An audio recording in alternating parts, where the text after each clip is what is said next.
ജ്ഞാനേന്ദ്രിയങ്ങളും മനസ്സും ചേർന്നതാണ് മനോമയകോശം. ഞാൻ എൻ്റെ എന്ന ഭേദകൽപ്പനകൾക്ക് കാരണം ഇതത്രേ. വസ്തുക്കൾക്ക് നാമം രൂപം തുടങ്ങിയ ഭേദങ്ങൾ കൽപ്പിക്കുക എന്ന കൃതത്തോടുകൂടി ഇത് വളരെ ബലമേറിയതാണ്. പ്രാണമയകോശത്തെ വ്യാപിച്ചുകൊണ്ട് ഇത് പ്രകടമാകുന്നു. ഇനി അതിന്റെ മീനിങ് പറയാം. ഈ വേണ്ട, മനോമയം ഇന്ദ്രിയ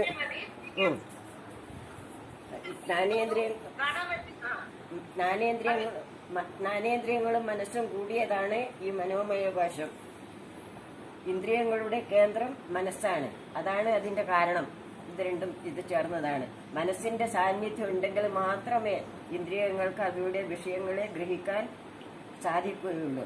സ്വതവേ വിഷയഗ്രഹണത്തിനുള്ള കഴിവ് മനസ്സിനില്ല. ഇന്ദ്രിയദ്വാര ബഹിർഗമിക്കുന്ന നമ്മുടെ മനസ്സെപ്പോഴും ബഹിർഗമിക്കുന്ന മനസ്സാണ്. ആ മനസ്സിനെ അന്തർമുഖമാക്കി കൊണ്ടുവരണം.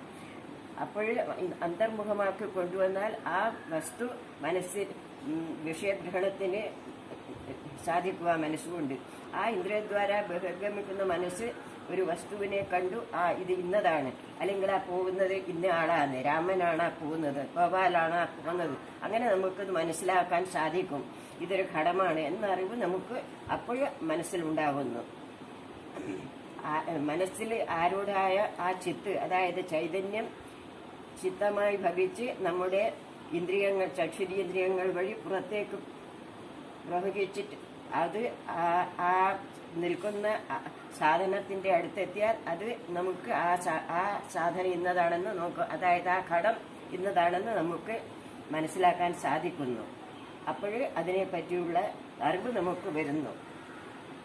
അതായത് സത്വം ചിത്തും ചിത്തവൃത്തിയും ഒന്നിച്ചു ചേർന്നാണ് ഈ വസ്തുക്കളെ പറ്റിയുള്ള അറിവ് നമുക്ക് ഉണ്ടാകുന്നത്.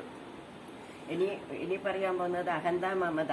അഹന്ത മമത എന്ന് പറഞ്ഞാൽ അഹന്ത, ഞാനെന്നൊരു ഭാഗം, ഞാനെന്നും എൻ്റേതെന്നുള്ള ഭാഗം, ഞാനിങ്ങനെയാണ്, ഞാൻ ഇന്ന ആളാണ്, എനിക്ക് ഇതൊക്കെയുണ്ട്, എനിക്ക് ഇതുണ്ട്, അങ്ങനെയുള്ളൊരു അഹന്ത. അതുകൂടാണ്ട് മമത, ഇത് എൻ്റെ വീടാണ്. കേൾക്കുന്നുണ്ടാ? ഹലോ, മഹന്ത അഹന്ത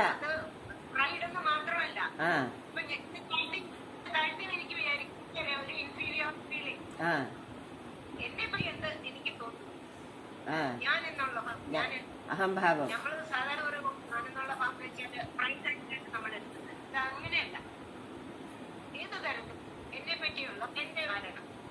ഞാനെന്തും എന്നേതെന്നുള്ള ഒരു ധാരണ. പിന്നെ മമത, എൻ്റെ മക്കള്, എൻ്റെ വീട്, എൻ്റെ ഇത്, അങ്ങനെയുള്ള ഞാനെന്നും എൻ്റേതെന്നുള്ള എല്ലാം ആ മമതയൊക്കെ ഉണ്ടാകുന്നത് ഈ മനോമയ കോശത്തിലാണ്. ആ ഇന്ദ്രിയങ്ങളും മനോമയകോശം ഇന്ദ്രിയങ്ങളോട് ചേർന്ന് മനസ്സ് സൃഷ്ടിക്കുന്ന ഈ വികല്പങ്ങൾ കാരണം നമ്മുടെ മനസ്സിൽ പല വിക്ഷേപങ്ങളും ഉണ്ടാവും. അപ്പോൾ ആ വിക്ഷേപങ്ങൾ ശാന്തിയെ നശിപ്പിക്കും. അങ്ങനെ അഹന്ത മൂലം ആന്തരിക ശാന്തിയും മമത മൂലം ബാഹ്യശാന്തിയും നഷ്ടപ്പെടുന്നു. അഹന്ത, ഞാനെന്ന ഭാവം ബാഹ്യവസ്തുക്കളിലേക്ക് പ്രാപിച്ച് അതിൽ പ്രതിഫലിക്കുമ്പോഴുള്ള പ്രതീതിയാണ് മമത. അത് പറഞ്ഞു മമത. നാമരൂപാത്മകമായ ഭിന്ന വസ്തുക്കളുടെ പ്രതീതി ജനിപ്പിക്കുന്ന ആ മഹാശക്തിയാണ് ഈ മനോമയ കോശം. അതായത് നാനാത്വമില്ലാത്ത ഇടത്ത് ഈ മനസ്സിനൊരു പ്രവർത്തനവും ഇല്ല. നാമം രൂപം ക്രിയാ സംബന്ധം ഈ ഭേദകൽപ്പനകൾക്കെല്ലാം കാരണം മനസ്സാണ്. എല്ലാത്തിനും കാരണം നമ്മുടെ മനസ്സാണ്.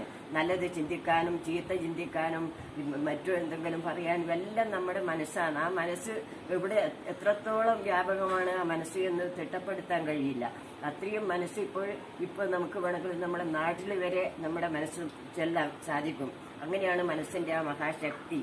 മുൻകോശത്തെ മുഴുവനും വ്യാപിച്ചു നിൽക്കുന്നതാണ് ഈ മനോമയ കോശം.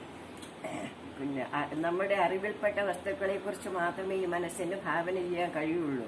അറിയാത്ത ഒരു ഇതിനെപ്പറ്റി മനസ്സിനെ ചിന്താവിഷയമാക്കാൻ സാധ്യമല്ല.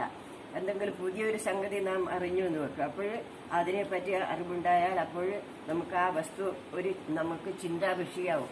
അതിനെപ്പറ്റി തന്നെ ചിന്തിച്ചുകൊണ്ടിരിക്കും. പിന്നെ അത് ആ ചിന്താ വിഷയമാവും. അങ്ങനെ അറിവിന്റെ പരിധിക്കുള്ളിൽ മാത്രമേ ഈ മനസ്സിന് വ്യാപരിക്കാനും പ്രവർത്തിക്കാനും കഴിയുള്ളൂ. ബാഹ്യമായിട്ടുള്ളതിന് സാധ്യമല്ല. അതാണ് ഈ മനോമയകോശം. ഈ മനോമയകോശം ഈ മനസ്സിന്റെ ഇതാണ് ഈ മനോമയകോശം എന്ന് പറയുന്നത്. അങ്ങനെ ആ നമുക്കുള്ള എല്ലാ ഇതിനും കാരണം നാം അറിയുന്നതുമെല്ലാം നമ്മുടെ ആ മനസ്സാണ്. എല്ലാത്തും മനസ്സിലാക്കാനും അത് എല്ലാത്തിനും തന്നെ മനസ്സാണ് നമ്മുടെ എല്ലാം വ്യാപിക്കുകയും വ്യാപരിക്കുകയും ചെയ്യുന്നത്. ശരിയോ? പിന്നെ മറ്റേത് പറയണ്ടേ, പഞ്ചേന്ദ്രിയ അതെഴുതില്ലേ? ഹലോ, കേൾക്കുന്നില്ലേ?